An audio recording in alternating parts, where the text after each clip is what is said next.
ranking every single Remembrance boss in Elden Ring. You've never seen a video quite like this before probably, but we're gonna do it anyways, even though I'm very late to this. I just finished the DLC literally yesterday, and I feel like it's only fitting to go and have this list. Now, Bale is included here, so it's 26 remembrances, because Bale in my heart is a remembrance, and at least should be. But we're gonna just get started off immediately. So Mohg, in my opinion, you have to beat him to get to the DLC. I've only fought each one of these remembrances once, but I would say Mohg's a pretty great boss. Very hard, challenging, kind of a staple fight. Whenever you fight Mohg, it's very thrilling because it's one of the last fights you get to, at least you're supposed to get to, in the base game. His nihil attacks are quite interesting. The first time I saw him, and he was doing those knee-heel attacks, I was confused on why I wasn't able to dodge any of these, but of course you need like some sort of specific Wanderer's physic mix or whatever in order to block that. So yeah, I didn't have that on me, so it was kind of annoying. Plus I was also a mage build at this time, so I had to balance FP and HP in terms of Cerulean and Crimson Tier flasks because I didn't have a lot of mine as a mage. My build was complete garbage. It was my playthrough. It's out there on my channel if you want to watch the garbage that it is. It's quite interesting. So yeah, anyways, Mohg is great. Hoarah, I have a good feeling that I'm going to be in the wrong here. I don't love this guy. Now, I don't think I love this guy as much as I could because I've already seen Godfrey at this point, and it seems like Godfrey only wants to slam his foot in the ground, and then when Hoarah comes around, he just like grabs you, and every single time he hits you, it takes a long time for the animation to play. And I also just suck at this boss. Whenever I defeated Hoarah, I got kind of lucky. So I'm going to say he's definitely like a good boss, but in my personal opinion, I think he's like okay or solid. Godfrey's fun. I don't know. He's kind of between solid and okay. I'm gonna put solid for now. Maybe we'll switch. We'll see how everything lays out. Malekith. Bam. One of my top threes. I will give a bit of spoiler. This is my favorite boss in the base game. The only thing I don't like about him is that we don't get to see enough of him. Malekith is only like the back half of the fight, and you had the Beast Clergyman, Garank, the first half. While he's good, he's fine. He's not the staple fight. If Malekith had a whole health bar and his phase 2 was something brand new and more, I think he would be even better. But Malekith's just a staple. The way he flies around in the stadium, doing a bunch of cool stuff. Everything's fair. There's not really a BS attack this guy does. He's just cool. I don't know. He's just a figure. Very animated, does some insane attacks, and that's why I love them so much. Moving on to Placidus Axe. Placidus Axe. Where do I put this guy, man? I can see him all over this board. Placidus Axe's fight takes forever, but he has the coolest arena in all the base game, in my opinion. His attacks are insane too. Phase 2, then you get to like phase 3 kind of with his eye laser attack. I'm such a sucker for really cool looking boss arenas and a lot of animation. I love the visual aspects of fights. So fights that tend to have more craziness going on, I tend to like them a bit more. So for that boost, I think Placidus Axe is probably a great boss, along with Mohg. I honestly think Mohg and Placidus Axe are pretty close to each other in terms of my personal favorites between the two, which one I prefer. So I'll keep you next to each other. I'll say Placidus Axe is better than Mohg, but to be honest, these guys can flip with 2 different points. So let's just keep it like that for now. We'll see. We'll move on. R'Lana. Okay, Miss R'Lana here, I think that's how I'm supposed to say this, is the first boss I actually found in the DLC. That's a lie. I found the Dancing Lion first, but I decided to do R'Lana first because I knew the Dancing Lion was going to be hard. At least I thought, or maybe it was. I don't even remember. R'Lana, I think, is a boss that probably people like, but I didn't love the most. I think it's solid. I think she's definitely better than Hoarah, in my opinion. She could be a good boss. I think she's on the bubble of solid and good. Definitely above Hoarah, definitely below these two. And the reason why I didn't like her was I was still a mage build, and I was a mage build for basically all these fights, except for the first half of the base game. I was a Sword of Night and Flame and Spear, because I started Prophet out of all things. So I was using Night Comment pretty much for the entire DLC. Actually, definitely for the entire DLC, mixing in a couple other spells. So R'Lana was annoying whenever she was in phase 2, and she came up to you and just kept slashing. Super fast attack, didn't know what to dodge. I was just spamming shift, hoping to get lucky, and eventually, with the cooperator's help, I beat R'Lana without knowing much of phase 2.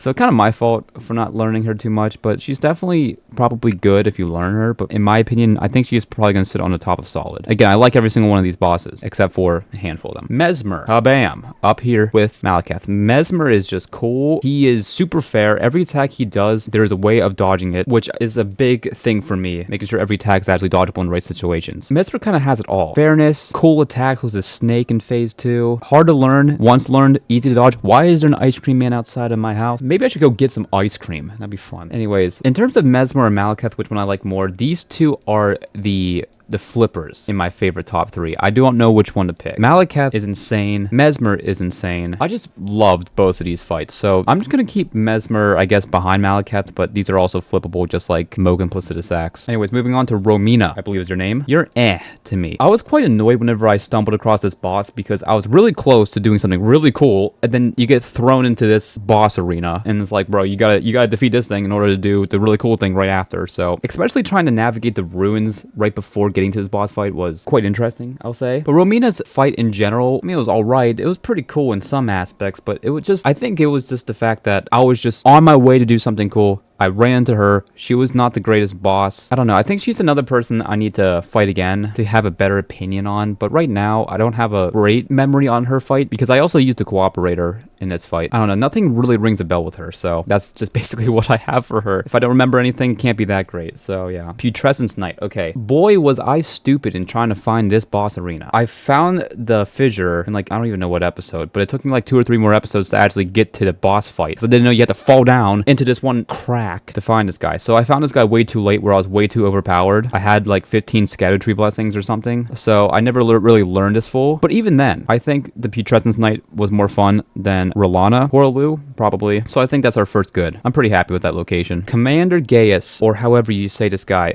terrible, horrible. Literally never want to see this person again. Broken as all heck. You try rolling into this full, you get insta-dead sometimes. Massive hitbox. You gotta ride on horseback to dodge a couple attacks from my experience. My magic stuff misses him all the time. And some attacks I haven't even learned how to dodge properly. I got so annoyed. It took me like 30 some attempts to beat this fool. And I just didn't respect him at all, I guess. I just hated this guy. Every single move he did somehow hit me, even though I was super far away on horseback or whenever I was on my feet. It was almost impossible to dodge a lot of his stuff. Just horrible. He was quite spongy in terms of like he didn't have a lot of health. So fortunately, that makes him not worse, I guess. And what also sucks about this guy is whenever you do defeat him and you go into the area behind him, you pick up, 5 Scattertree fragments, which is incredible. But the big tower that you see is completely useless, I think. I did not find a way for that to be useful in any way. And you also get like a bow talisman. No one wants that either. So theoretically, you don't need to face this boss at all. And a lot of people probably don't, because I think I wasn't the only one that had these buggy problems with this guy. So moving on from this lobotomite, we have Meteor. There's a lot to be said with Meteor. Meteor was my last remembrance boss that I found. Second to last remembrance boss defeated behind Radon. Meteor is quite awkward, is the best word to use for her. She's very awkward. She's awkward in the sense of you have to do a lot of things. You got to explore the entire Elden Ring map to get to her boss fight, going to the 3 ruins around the map. In order to get to this boss fight, you have to go to the church, talk to some doofus, get a necklace so you can go blow onto something in the Fingerland. The first one being at the bottom, the second one being on the northeast peninsula, and then the third one underneath this fool whenever he's not at his chair. And then you finally face this fool. All for this person to be spongy as heck, just like Commander Gaius was. In another fight I'll mention a little bit later. But yeah, Meteor I found very late. Awkward moves, and I defeated this fool in like 5 tries. I think I'm going to put you, even with all that said, the phase 2 moves looked pretty cool. Let me think. Do I like Meteor more than Rolana? I think I say I do. I don't know. Another one of those where I didn't learn the most about this individual to know if I like or dislike, but some of the moves were quite awkward, but I don't know. I don't know. Midra. Midra takes some work to get to as well. You have to go through a catacomb to eventually enter the Abyssal Woods to then have a stealth mission, not get caught by these foes that you can't attack, which you can just dodge infinitely until you're out of their radius, which is what I did. And then you stumble across Midra's Manse, go through the short little puzzle that you need to go through, and arrive at this little creature that you destroy in deck, and then it turns into Midra. So overall, pretty cool to get there. Kind of annoying because I also found that catacomb very early, but didn't complete it because I'm stupid sometimes like that. But I don't know, Midra's kind of around Meteor level. These 3 bosses right here, Meteor, Putrescence Knight, and Midra, all kind of fall in the same category where I found them pretty late into my DLC series. They all kind of blend in my brain. The difficulties were all similar. Midra took me a little bit to defeat though. I think it took me like high teens to defeat. Pretty cool moves. Some of him, whoever. Frenzied Flame spew outs were kind of hard to dodge, so I had a little bit of trouble with that. So let me think. Do I like Midra more than Meteor? Probably. Do I like Midra more than Putrescence Knight? I would say so. I think that's where it belongs. Pretty close to the Putrescence Knight. We'll keep it there. Pretty good boss. I just need to really play the DLC a couple times over to make sure I actually establish it, but I'm doing this right after I got done with the DLC, so can't do that. Morgott. Okay, Morgott is probably similar to like Moog, kind of like here. I think I like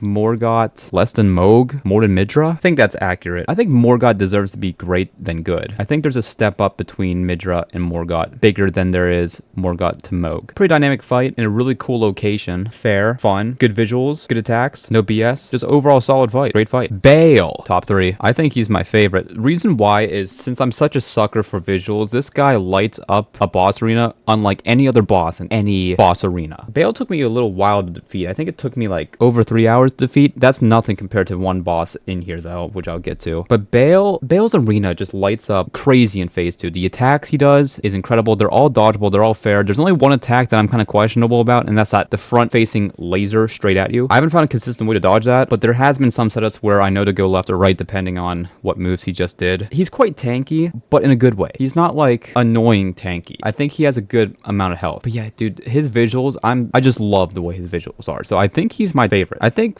Bale is number 1, and number 2 can be flipped around between these two. But I think that's going to be my order. Just because getting to Mesmer was just a nightmare. But then again, you have to go through Godskin Duo to get to Malakath. So, you know, you can make that argument anyways. So I don't know. But pure boss dynamic, I think this is my list. That's also why I wanted to include Bale, because Bale's my favorite, and he's not even Remembrance, but he kind of is. I don't even know. Do you guys consider him a Remembrance, even though he's not labeled as one? Let me know. Just super fun. Also, just in a sick location on top of a volcano type. And the build up to his arena is really cool. I think it's the best build up to a boss arena in all of EldenRing as well. So yeah, my favorite boss at the moment. Ancestor Spirit, interesting one. There's another boss with the Ancestor Spirit that I'd pair up. I think it's the easiest boss in EldenRing, Remembrance wise, but that does not make him bad. I really enjoy the visual aspect of his boss arena. His moves are simple but fun. Easy does not mean bad, but it also means hard doesn't mean good either. I think the Ancestor Spirit is along the lines of the Putrescence Knight. I think I like the Putrescence Knights a little bit better. I think I like the Ancestor Spirit a bit more than Matir. They're very close. I think, I don't know, maybe I have to move Matir up to good, or maybe some of these down to solid, but right now I'm happy with that location. Radabeast. Okay, funny enough, I love Radagon. Radagon's kind of like my sneaky little guy. Like, I love Radagon. But Elden Beast is also good, but not as good as Radabeast. The first phase is better than the second phase. But even with that, this is incredible. Incredible boss fight. The last boss fight in the base game. The final boss. Radabeast is so fun because his fights, everything's dodgeable. You gotta pay attention. There's nothing unfair. You gotta be quick reaction time with the mug. I don't know. I just got really good at Radagon's fight because I just died so much in his fight and the Elden Beast fight that I just got really good at Radagon. So I think that's also why I like Radagon a lot. Elden Beast is fun, but he kind of flies away from you a lot. But he's also kind of just sitting still for a while at the same time sometimes. Like, he's an interesting individual, but still absolutely incredible. Visuals go out the window in the final boss room. Well deserved of incredible stat. Actually, we have both Radons next to each other. That's fun. Base Radon, I do know that people like Radon, but base Radon's kind of good. I don't know. He's not like great. Maybe there. Is Radon better than Midra? I will say, I'll give a boost to this guy. Maybe take him here because his phase 2 transition with the asteroid coming down is really sick. Also, one of the hardest bosses that you'll find early game into DLC. This guy was like the first true test that I faced in the base game. But in terms of Morgott versus Radon, I think Morgott's a bit more dynamic. I think Radon can be a little bit finicky sometimes. You also have the summons and you also have the bow at the beginning, which is annoying to go all the way up him on horseback and just to shoot arrows that just follow you very well. I think Radon will stay there because now we have Consort Radon. I'm not going to say much more in terms of how long it took me to beat this full because that is in my final part of DLC that just came out recently, probably when you're watching this like a day or two ago, where I talk all about him in that part. So all you need to know is that he's my 4th favorite boss because I do have a premeditated top 5 and they go in this type of list, except for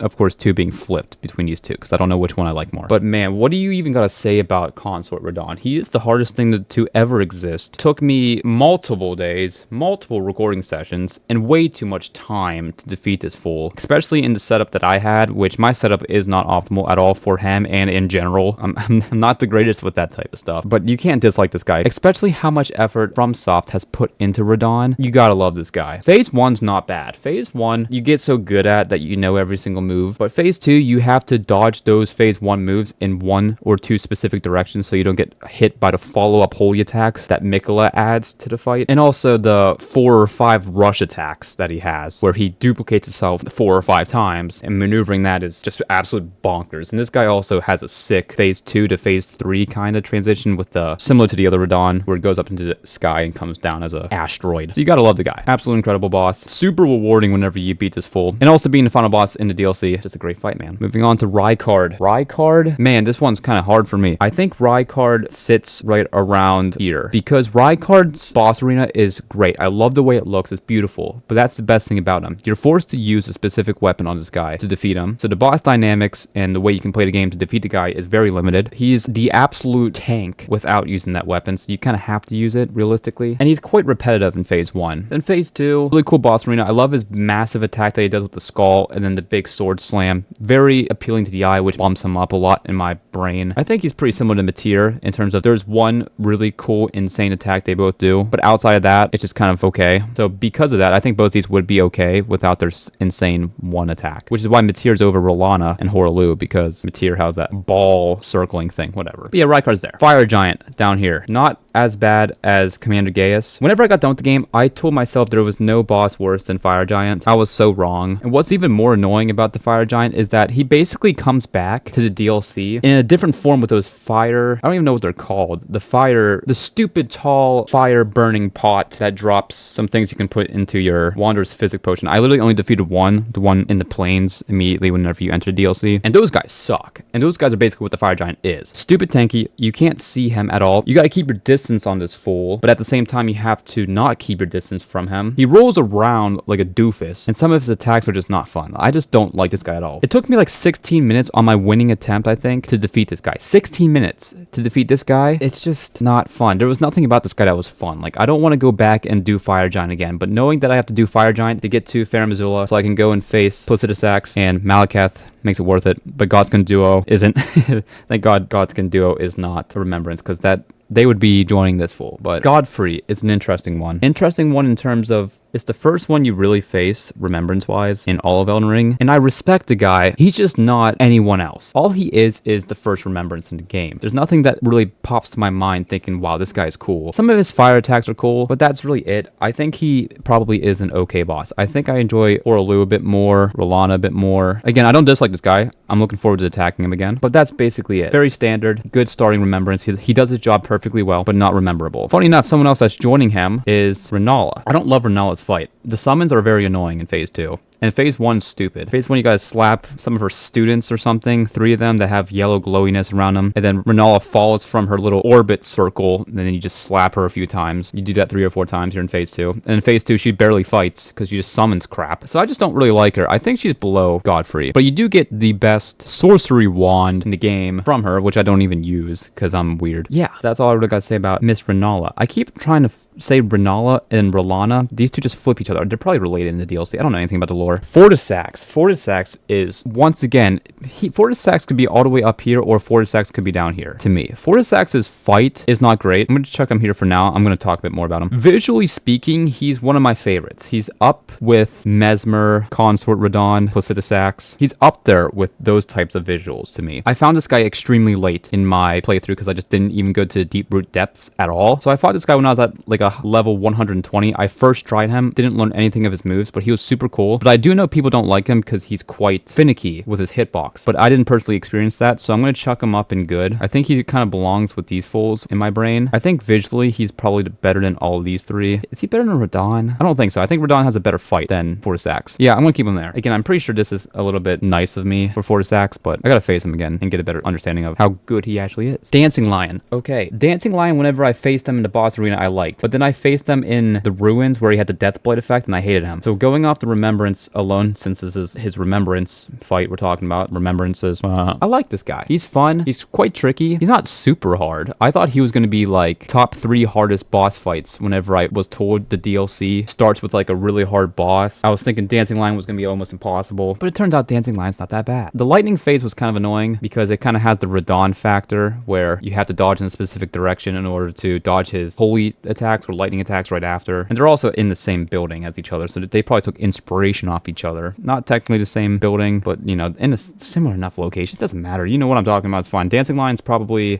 here. I think under Morgott, above Radon. Visually cool. Fight was fun. Incredible, crazy music, by the way. This is some crazy, wacky music playing. But if this was the Deathblight version, he would probably be down here somewhere. I just did not like how the Deathblight version had other characters to distract you from the boss that could insta-kill you. Just didn't like it. Millennia. Oh boy. Millennia's number 5. This is kind of like my top 6. So hint, these two will not be above great. Millennia is just known for her waterfowl attack. Luckily, I was a mage build whenever I faced her, so that attack didn't bother me because I just stood further away from her to actually do it and make an effect. But I did learn how to dodge that waterfowl attack once the first phase of the 4 phases go through. I know how to dodge the 2, 3, and 4. Hardest boss in the base game should be the final boss in the base game, in my opinion. When she hits you, she gains health, but she's also pretty fair. Like, most of her attacks you can dodge with knowledge behind them. They're not bullcrap like Commander Gaius, where you just get one shot whenever you roll into him. Plus, Millennia is like world renowned. Everyone knows Millennia. You hear Millennia, you're like, yeah, that's a hard boss in Elden Ring, even if you don't play the game. Even I knew it before I even found her or anything like that. Okay, so we only have 2 more left. We have Estelle and we have the Sunflower. Estelle is who I was talking about, where I lump in with Ancestor Spirit. These two are very similar to me. They're both visually beautiful. Estelle is definitely harder than Ancestor Spirit, but to me, they're just the same. I don't know why. I would say probably Estelle over Ancestor Spirit, behind Putrescence Knight. These two just kind of are next to each other in every instance in my brain. So cool attack, teleports a good amount, which is a little bit unfortunate. That's why it's kind of good, not like great, but still fun. Still enjoyed it. Kind of weird to get to though. And I also found Estelle very late because I didn't even know the Lake of Rot existed. So another fight that I just need to do again to have a better opinion on. And finally, the Sunflower. The Sunflower, I enjoyed the Sunflower fight. There's 3 phases to this mug. Phase 1 and 2 and 3 really all are